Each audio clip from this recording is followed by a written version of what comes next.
Man, I almost went into a full-blown panic attack. You've tuned in to When Your Mind Becomes the Scene of the Crime podcast. I'm Dr. Linda F. Williams. I take survivors of abuse and trauma from pain to purpose so that you take back your power, tap into the truth of who you are, and live your best life now. So this is what happened. I'm at my sister's last Saturday and spent the whole day with her. We were in and out of stores, and at some point we came back to her place.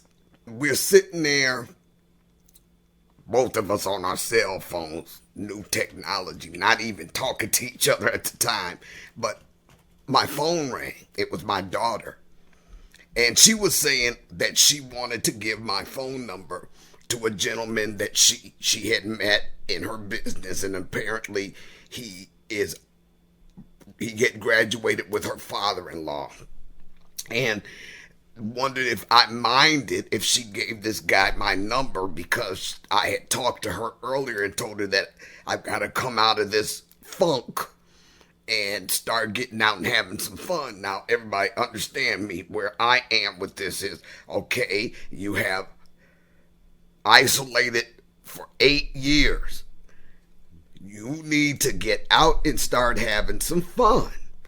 So I said, okay, you can give this guy my home number, but don't give him my cell phone number.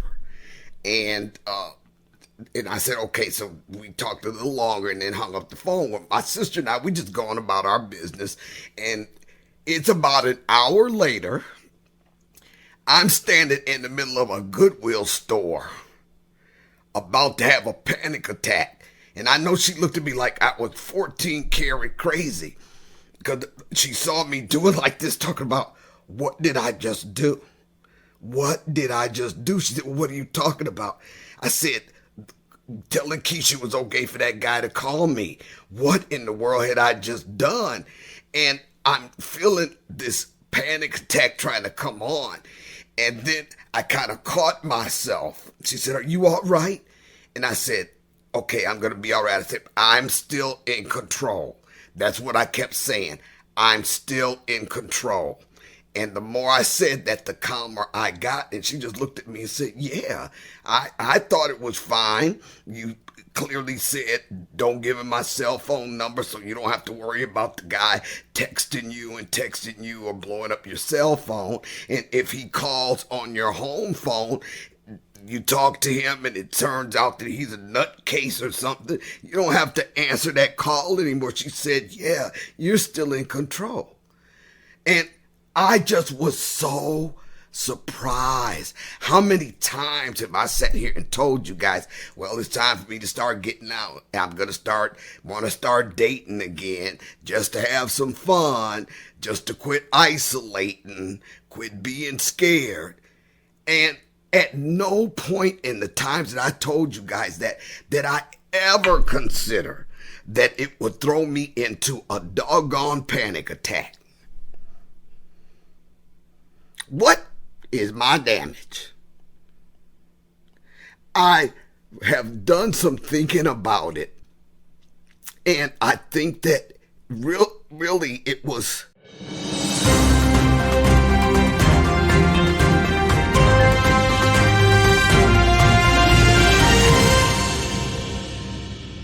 my trauma brain connected the toxic relationship from the past with simple dating. Really?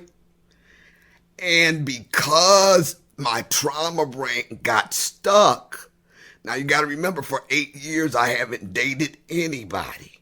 And for 8 years I've been fine in my little egg here, in my safe surroundings. So there was nothing that happened to make me know that I could even possibly go into a panic attack about giving some joke about phone number. And it just goes to show you how ingrained our trauma brain can be in certain situations. Now, notice how once I told myself, you are still in control, then I was able to not go into a full-blown panic attack.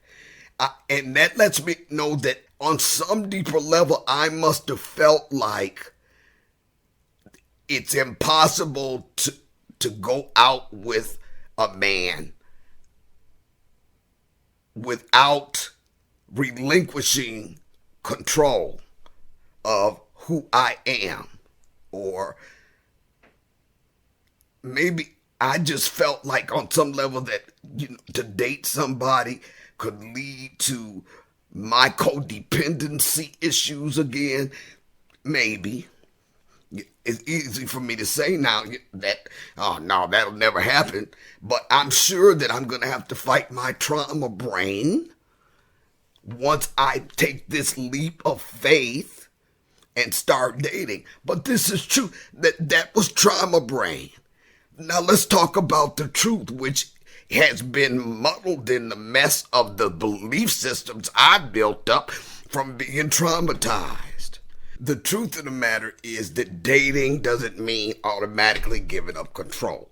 The truth of the matter is that I can remain in control of how I see things, paying attention to my gut feelings, being determined not to ignore red flags. I'm going to put a link at the end of this video to the video I did called Face of Trust, because I want you to watch that video to understand a little bit more about the importance of trusting ourselves and understanding that whether we trust somebody or somebody else or not should depend on what they show us. So in this situation, I am in control of choosing to go out with this guy. I'm in control of how long I go out with this guy. I'm in control of trusting my gut with respect to where that relationship will or won't go. I can trust myself not to ignore the red flags.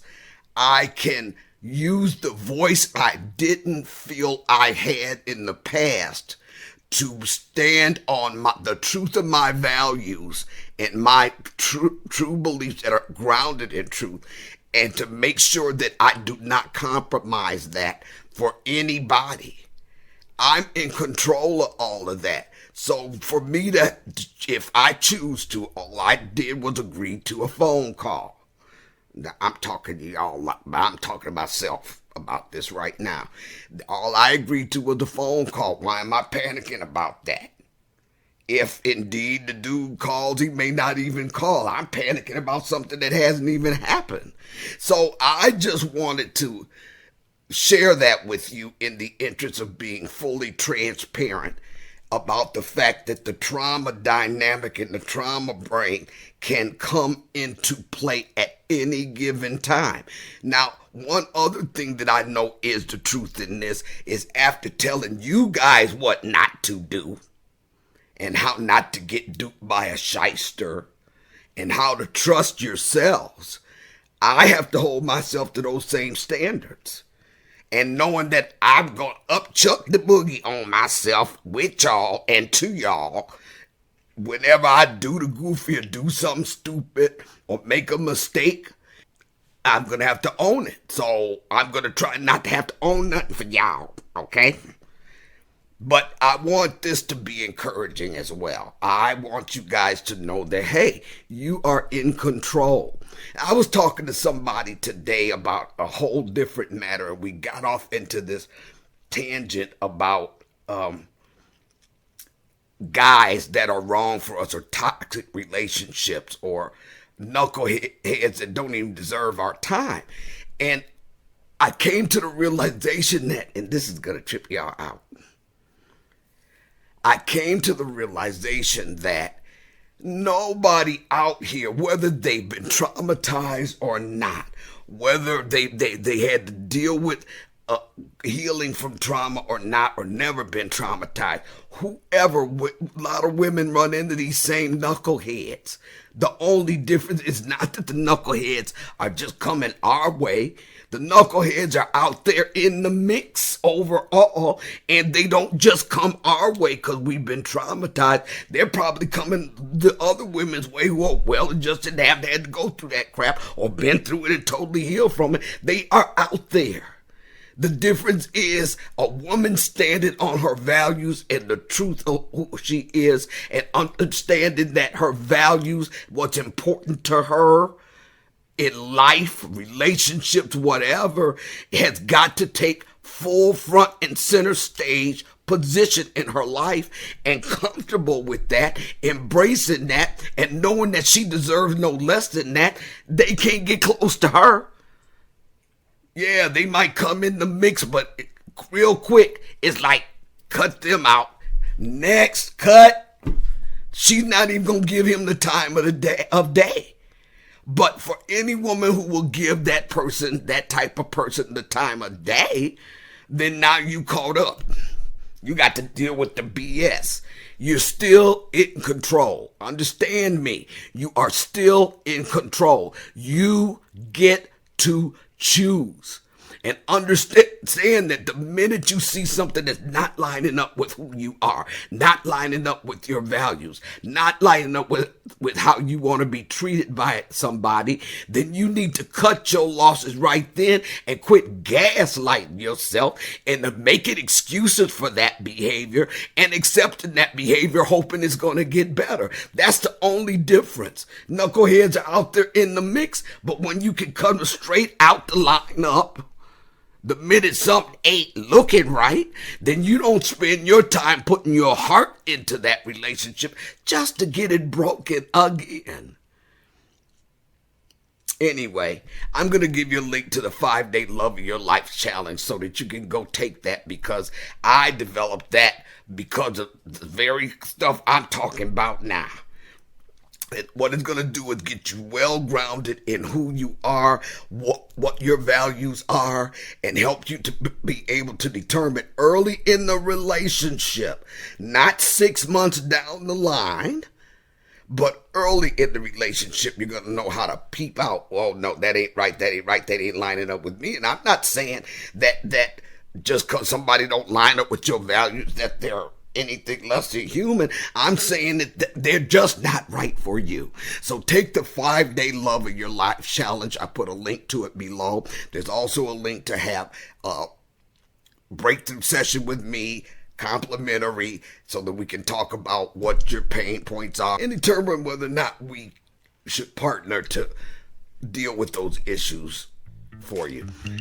Anyway, always remember, your greatest power is realizing the truth of who you are. Know that truth. Thank you for joining me today on When Your Mind Becomes the Scene of the Crime podcast. Schedule your free breakthrough session now at lindafwilliams.com. That's lindafwilliams.com.